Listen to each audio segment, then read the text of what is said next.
I want to show you something. This is a statue of Buddha right before he reached enlightenment.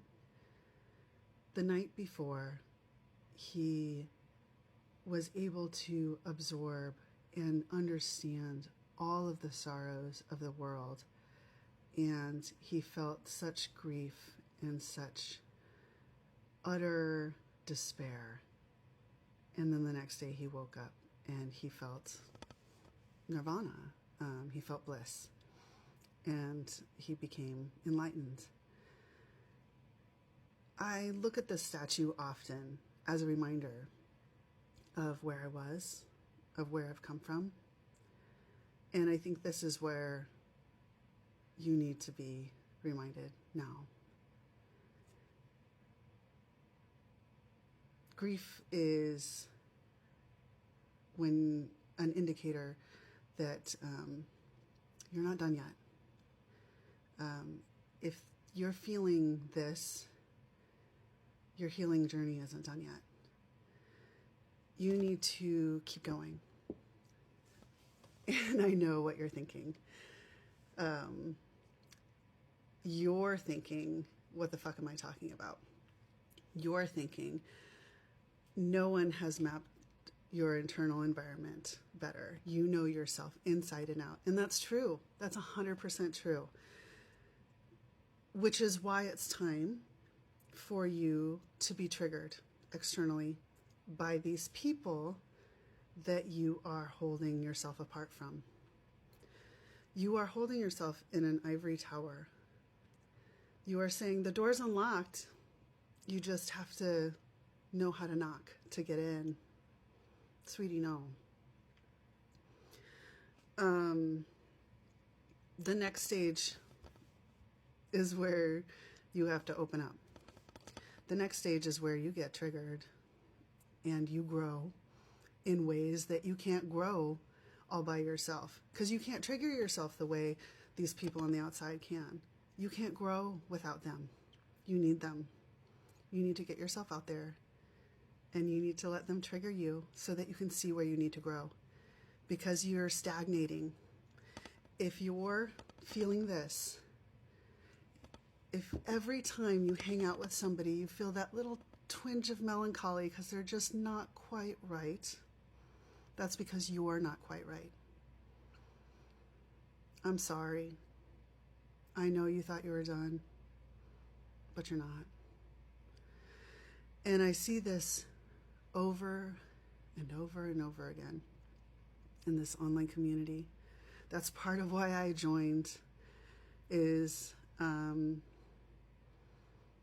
it's just, there's, especially with men, and a lot of that is just, it's sociological. And I'm talking to you because I understand your intellect. And so I don't want you to think that I don't. I understand you. I understand you more than you think I do.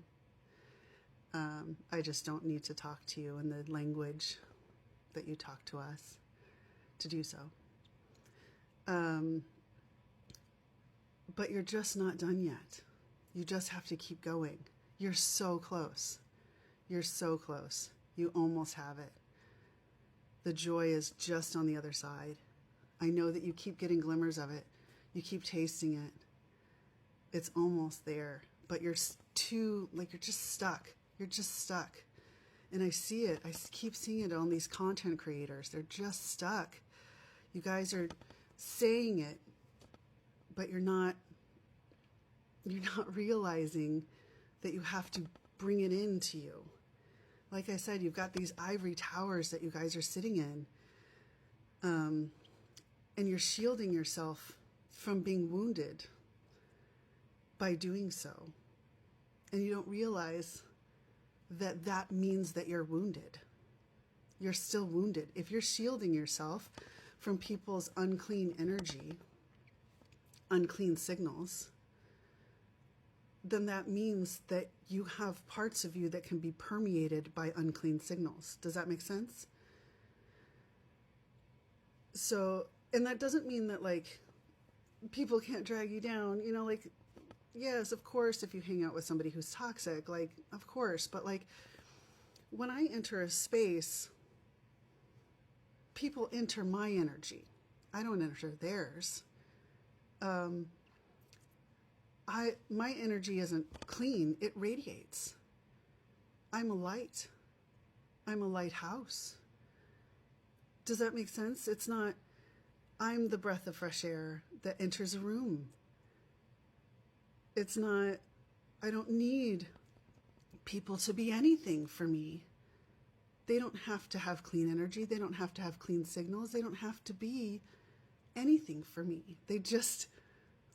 I just see them who they are, and I love them for it. And that's great. Excuse me. Sorry, I had to drink water. Just like I see you. I mean, I think you're so brilliant. And I think it's really amazing what you're trying to do. And it hurts my heart to think that there's any part of your life that is causing you grief, because you don't deserve that. And guess what? You don't have to. You don't have to. You just stop too early. You just stop too early. You just have to keep going, sweetie. And then it's there. Because then people don't have to be perfect.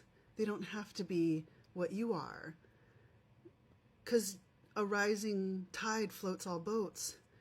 If you hang out with people long enough, you choose the people that you want to let in that are close enough. They've got good hearts. They're trying, you know. They add value, even if they're not on the same journey, even if they're not on the same path, they're still high quality humans. You add them to your little group, and then your vibration, you charge everybody up, and they all improve. They all improve. Everybody in my life, their lives are improving because my life is improving, right? I have wonderful, deep friendships, and they're growing because I'm growing. They're seeing things because I'm seeing things. People who have been stagnant in their lives are now finding renewed hope and outlook because I'm finding renewed hope and outlook, because I'm pouring it out of me. Don't close the door and say it's unlocked as long as you know how to turn the knob or know how to knock just so. Open up. Let people come in. Let them trigger you. Let them make you grow. Let them show you where you need to grow. Just like right now. The fact that you're clenching, the fact that you're maybe feeling a little defensive, the fact that you're maybe picking me apart, that I'm white, that maybe I don't know as much as you. Those types of things. Question that. Look at that. Maybe I'm right.